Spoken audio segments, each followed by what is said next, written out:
아침 오늘의 쓸모있는 뉴스를 골라드립니다. 바쁜 아침 뉴스는 제가 정리해드릴게요. 안녕하세요. 뉴스언니 장선입니다. 4월 12일 수요일입니다. 저는 어제 하루 종일 강릉 산불 화재 취재를 하느라 정신없는 하루를 보냈습니다. 요즘 왜 이렇게 산불이 많은지 걱정이네요. 그래도 반가운 비 덕분에 빨리 진화가 됐습니다. 피해 복구도 잘 이루어졌으면 좋겠네요. 뉴스언니가 고른 첫 번째 뉴스, 스타벅스 신상 음료, 마시면 화장실 직행 논란 기사입니다.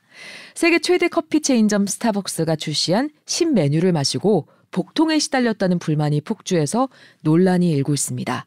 미국 CNN은 최근 스타벅스가 내놓은 올리브 오일 커피, 올레아토를 마신 고객이 복통을 호소하면서 화장실로 달려가는 사례가 늘고 있다고 보도했어요. 대체 무슨 커피길래 이런 일이 벌어졌을까요? 올레아토 커피 지난 2월 이탈리아에서 처음으로 출시됐어요. 커피에 올리브 오일 한 스푼을 넣는 게 특징입니다. 최근 시애틀, 로스앤젤레스, 시카고, 뉴욕 같은 일부 미국 매장에도 출시돼 판매가 들어갔죠. 스타벅스 브래디 브루어 최고 마케팅 책임자는 올레아토에 대해서 수십 년 만에 스타벅스에서 추진하는 가장 큰 프로젝트다라고 말했고, 하워드 슐츠 최고 경영자 역시 올레아토는 커피 산업의 혁신을 일으킬 메뉴가 될 것이다 라고 이야기했을 만큼 포부가 대단했습니다. 그래서 올 연말까지 다른 국가에도 출시를 확대할 예정이었죠. 근데 막상 뚜껑을 열었더니 스타벅스의 예상과는 다른 반응이 나왔습니다. 올레아토를 마신 이탈리아와 미국 고객들로부터 배가 아프다라는 항의가 폭주했고, 이 메뉴를 먹고 화장실을 들락거렸다는 후기가 인터넷 커뮤니티에 잇따라 올라왔습니다. 한 바리스타는 스타벅스 커뮤니티에 올린 글에서 팀의 절반이 전날 시음을 했는데 몇 명은 곧장 화장실을 다녀와야 했다라고 폭로했습니다. 트위터에도 스타벅스 올레아토 음료가 복통을 일으킨다는 불만이 올라왔습니다. 올리브 오일은 혈압을 낮추고 심혈관 질환을 예방해주는 효과가 있어서 커피와 잘 어울릴 걸로 기대됐죠. 하지만 실제는 아니었습니다. 복통 논란에 대해 CNN은 자극적인 카페인 성분과 이완제인 올리브 오일의 조합이 화장실행이라는 뜻밖의 결과를 초래했을 수 있다고 분석했습니다. 영양학자 에린 팔린스키 웨이드는 16온스, 그러니까 473ml짜리 올레아토 안에 든 올리브 오일에는 보통 한 끼 식사에 포함된 것보다 더 많은 34g의 지방이 포함돼 있다. 올리브 오일의 미네랄 오일은 대변을 묽게 만들어서 화장실 가는 걸 더 쉽게 해준다라고 설명했습니다. 또 장을 자극하는 커피에 고지방을 같이 섭취하면 경련이 일어날 수 있다면서 이런 현상이 건강에 치명적인 영향을 주진 않지만 급하게 화장실을 가거나 불편한 느낌을 줄 수 있다라고 말했습니다. 스타벅스의 새 음료, 올 연말에는 일본, 중동, 영국 매장에서도 출시될 예정이었다고 하는데요. 이런 논란 속에 실제로 출시될 수 있을까요? 뉴스언니가 고른 두 번째 기사, 체중 15% 뺀다. 머스크도 효과 본 약, 한국 상륙 소식입니다. 세상에 맛있는 건 정말 너무너무 많은데 그걸 건강 걱정, 살찔 걱정 안 하고 마음껏 먹을 수 있는 사람 얼마나 될까요? 가끔 먹어도 살이 안 찌고 건강한 분들, 또 먹방 하시는 분들 보면 부러울 때가 있습니다. TMI지만 저는 살도 잘 찌는 체질이고요.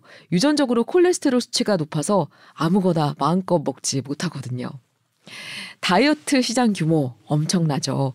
저칼로리 식품과 음료, 운동시장, 의료 프로그램 등 미국의 체중 감량 관련 시장 규모는 지난해 760억 달러, 100조 원에 달합니다.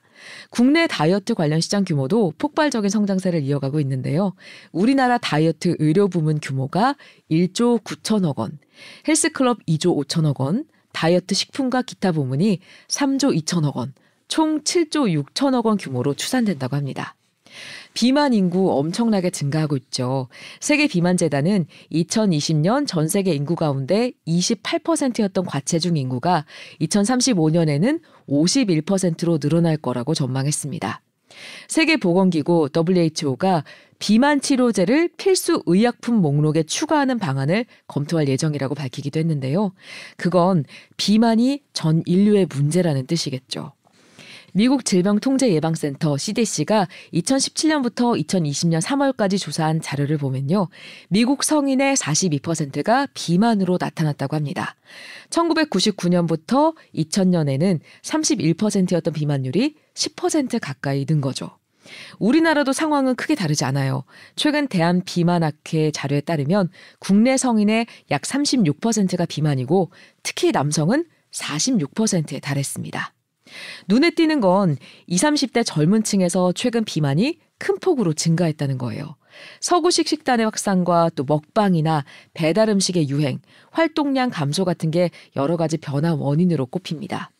또 1인 가구가 점점 늘어나고 있는 것도 이 원인 중 하나겠죠. 비만 인구가 이렇게 늘면서 비만 치료제 시장 역시 폭발적으로 성장하고 있습니다.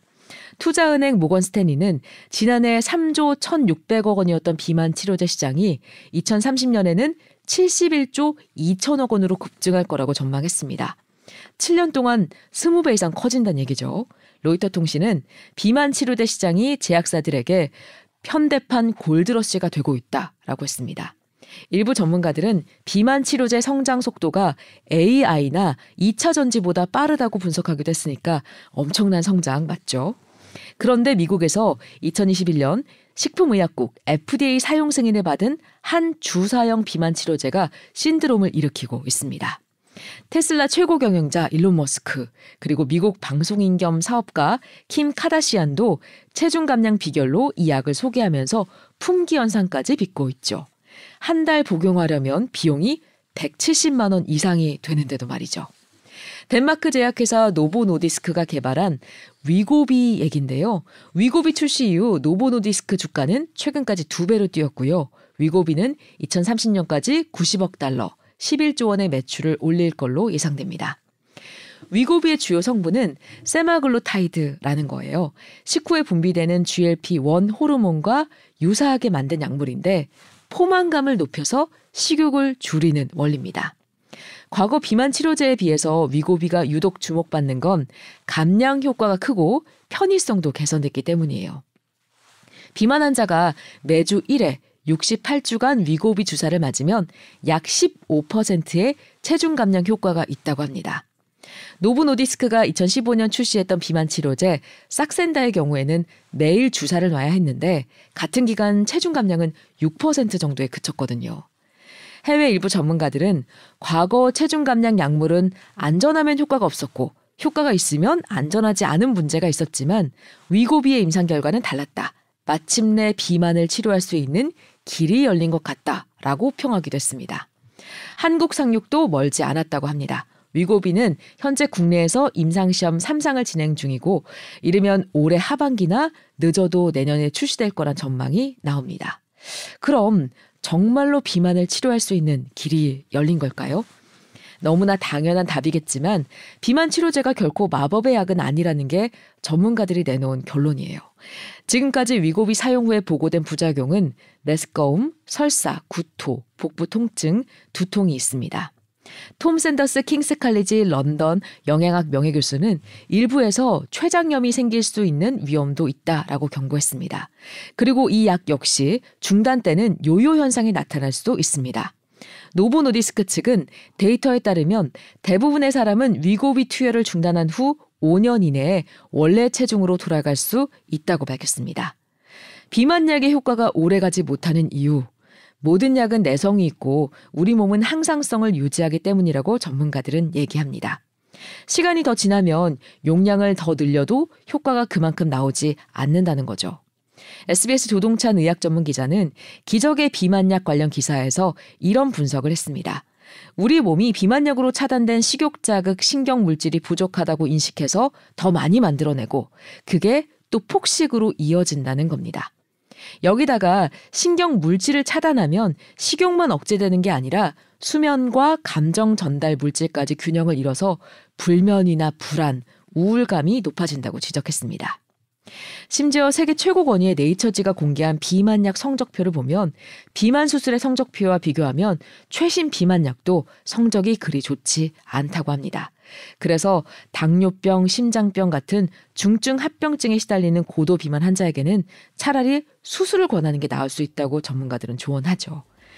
비만 치료제, 마법의 약도, 또 빠른 해결책도 아니라는 생각이 드네요.